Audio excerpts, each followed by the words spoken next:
In this video, we're going to take a look at the Atramentis Artist Blue. Let's jump straight to the end with my opinion.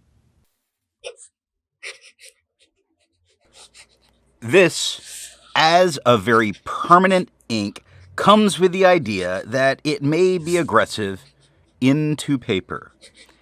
It is not always a bad thing in this case. There's never any shading, while I don't know why I've ever seen shading in the more permanent inks like this. It's something that I've come to comment on. And there's a very little tone variation by Nib, but not a great deal. Just a little. But to be fair, you get this for its resistance, which it has plenty of. So for those legal documents, it's a great choice. In fact, the bleeding can be beneficial in that case, because what it's going to do is it's going to dot the pages underneath with your ink. And when it does that, that means a page underneath that maybe you wouldn't have a signature on has proof that it should be the original contract page, opposed to a changed contract page. Something I know something about having it happen to me.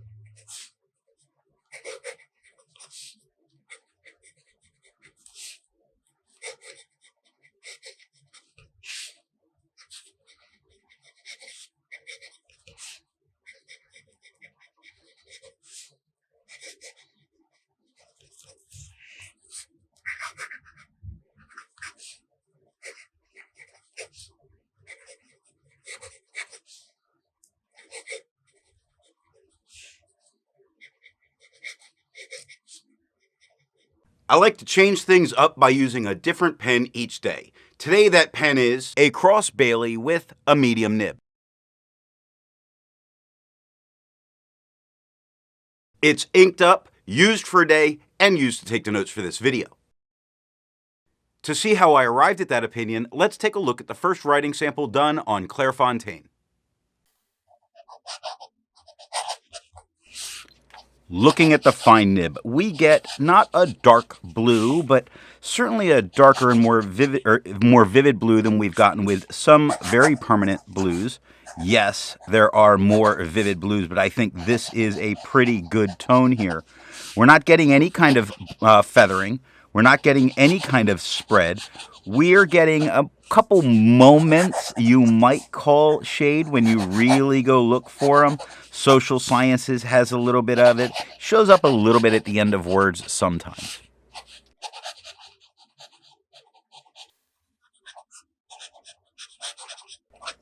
Looking at the zoom nib, it is quite a bit darker than what we had with the fine, and it's a much wetter pen. It's not feathering, it's not spreading, it's not shading, but it is a very dark, distinct blue. And again, I'm expecting a little more aggression from this ink, which is a good thing in this case.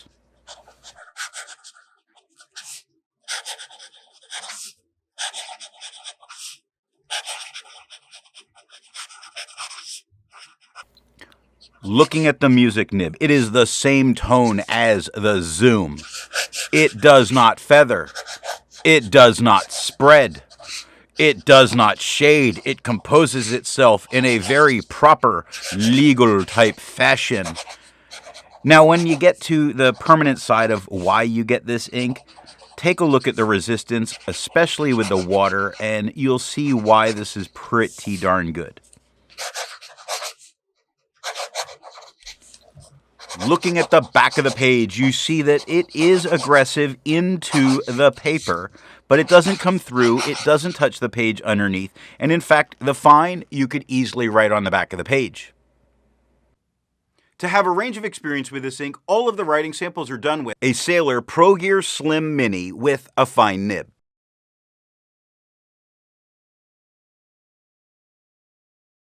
A Sailor 1911 Large with a zoom nib.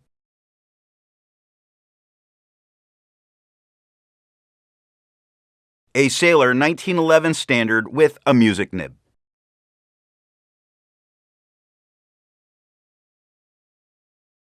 The next writing sample is done in a FieldNotes Steno notebook.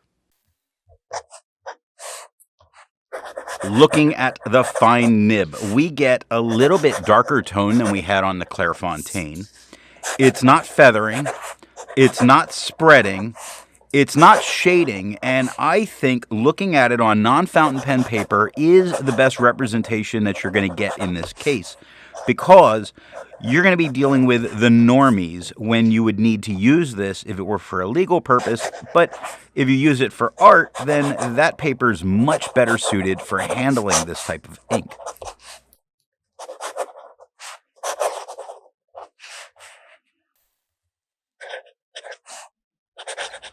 Looking at the zoom nib, it is quite a bit darker than we had with the fine.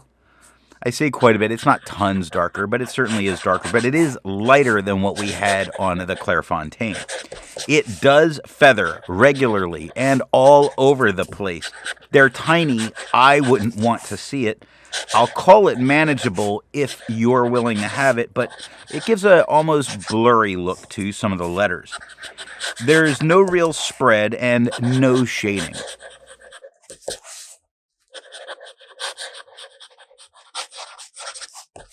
Looking at the music nib, we get the same tone that we had with the zoom nib on this paper, still a little bit lighter than what we had on the Clairfontaine. It does feather, but it feathers less than the zoom nib did. It doesn't spread, it doesn't shade, it's just a solid blue here. So if you like doing your artwork with blue lines, this could be a really good choice. Looking at the back of the page, the two spots that are circled are where it did bleed through and just touch the page underneath. You can see it has a lot of ghosting. You couldn't write on the back of the page, though you might be able to get away with it with the fine. I agree with Vita. There's a lot to learn by doing multiple chromatographies.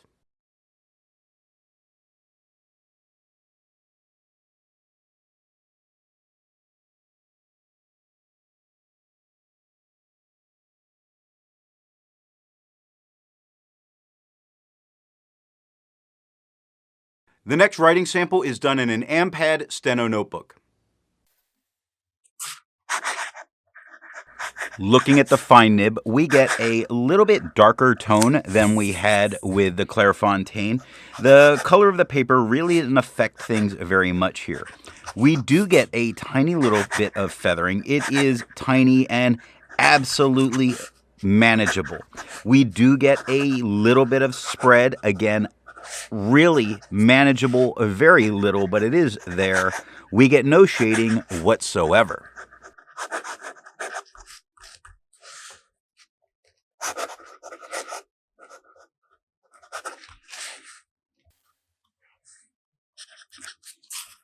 Looking at the zoom nib, it is darker than what we had with the fine. It is about the same tone even, not even just darkness, the same tone of blue as the Clairfontaine. It does feather a little bit. I think it's manageable. It does spread a little bit. I think it's manageable considering it's a zoom and I'm writing in cursive with it. It does not shade, and we're not going to expect it. That's why I said it in the beginning.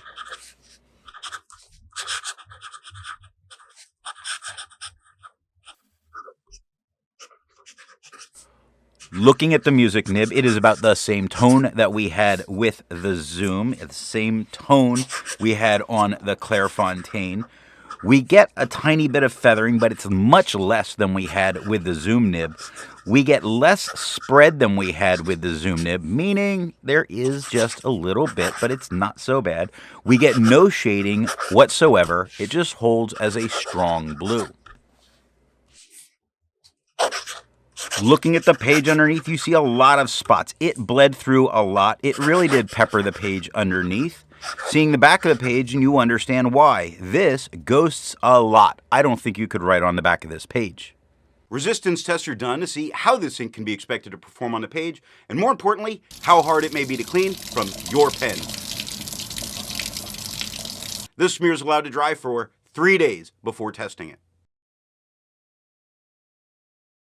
And here we see the results of the resistance test.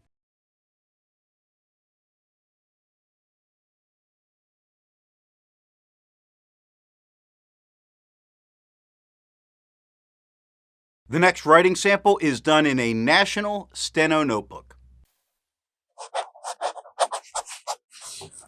Looking at the fine nib, it is much darker than we had with the Clairfontaine. It's not feathering, it's not spreading, it's not shading. It is a very nice blue on this paper. This is a great looking tone of blue here, especially knowing the benefit that it has. That if I were a student using this in class on this notebook, I'd feel confident in a lab class.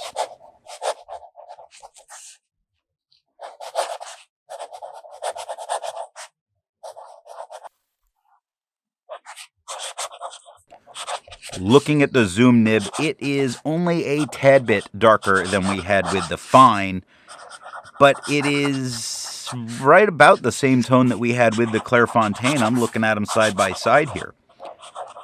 It does have the tiniest bit of feather in a couple of spots, only a couple of spots. Look at the second T of that on the first line, and you see just a little bit, not a whole lot. No spread, no shading, good performance.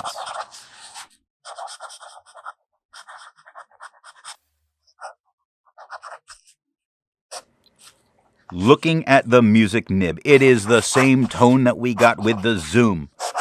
It does not have that feathering here. It does not have that spread. It still does not shade. It is still performing very well on this paper. An aggressive ink. I'm hoping everything works out on the back side.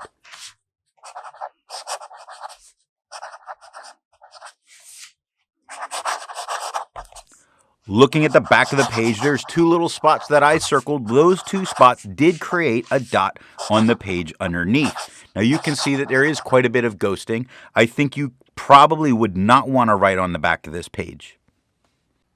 With over 1,000 inks reviewed, let's take a look at some color comparables. Here is Ackerman's number 6. Here is Atramentis Midnight Blue. Here is Noodler's Cuternity.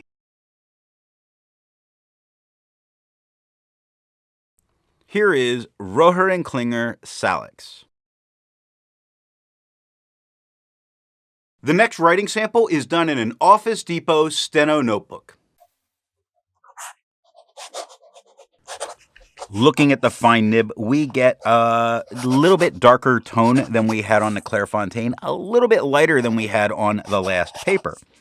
It's not feathering, it's not spreading, it's not shading. This paper has been an all-star performer out of nowhere, really Rookie of the Year as we're coming towards the end of the year with this. This paper has been amazing.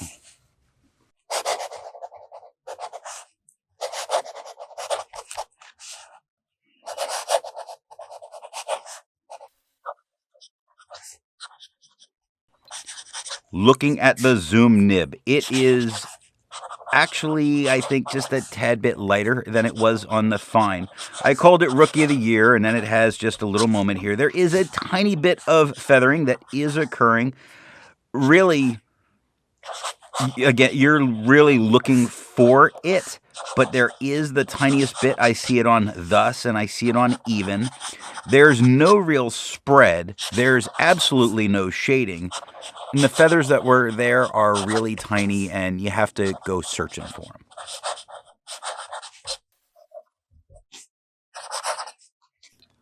Looking at the music nib, it is about the same tone as the zoom. It does not feather, does not spread, does not shade, does give great performance all the way. Great ink on great paper. I don't know what else you can say for that. It is just, it's wow.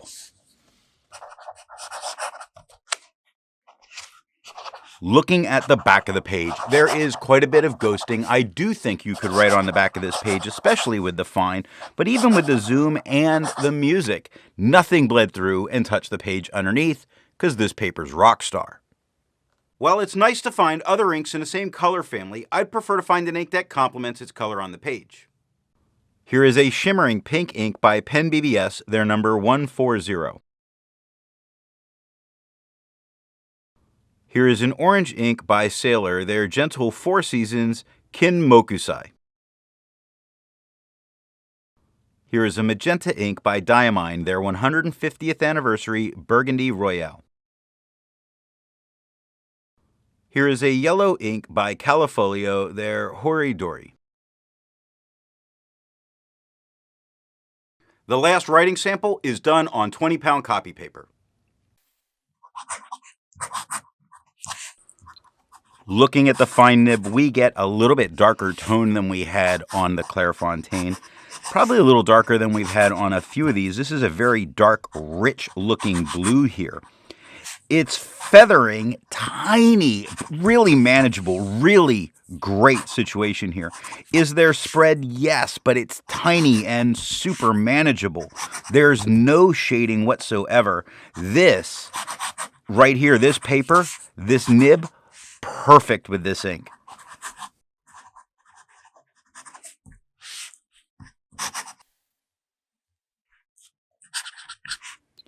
Looking at the zoom nib where we set it up for failure, it does feather a little bit.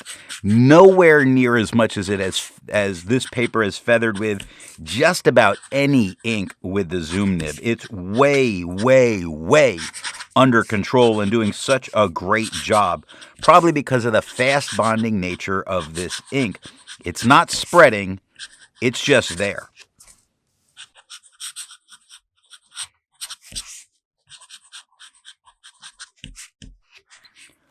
Looking at the music nib, it is about the same tone that we had with the zoom. It's not feathering. I'm looking for it, and I am not seeing feathers. I am not seeing spread. I'm not seeing shading, but I just don't give a damn because there's no feather, no spread, and this is a wetter pen. This right here is an ink for this 20-pound copy paper. Yes! Looking at the page underneath, sure, it bled through all over the place. Lots of dotting. It wasn't huge. It's all tiny dots, but all there. And seeing the back of the page, you completely understand why you can't write on the back of this page. But what goes on the front was really good. So what nib and pen do I think is going to give the best writing experience with this ink? Because this is so permanent and it can be aggressive into the page, though a lot of the bleeding isn't really an issue. Legally, it may be an advantage. I had a contract I signed that they tried to produce an original on me, and I agreed the signature page was my signature page, but the contract wasn't my contract because the pages underneath didn't have the little bleed spots they should have from where I had put the pen on the paper. So bleed's always not a bad thing. In art, this would do perfectly good. I say this is a dealer's choice. Honestly, use it on 20-pound copy paper. Use it with a fine nib. All is going to go really well. But if you're signing legal documents, get that gusher out and hit those pages underneath. It's not legal advice. It's just something that mattered for me. I hope you got something out of this video, and if you want to support the channel, you can over on Patreon. Thanks for watching.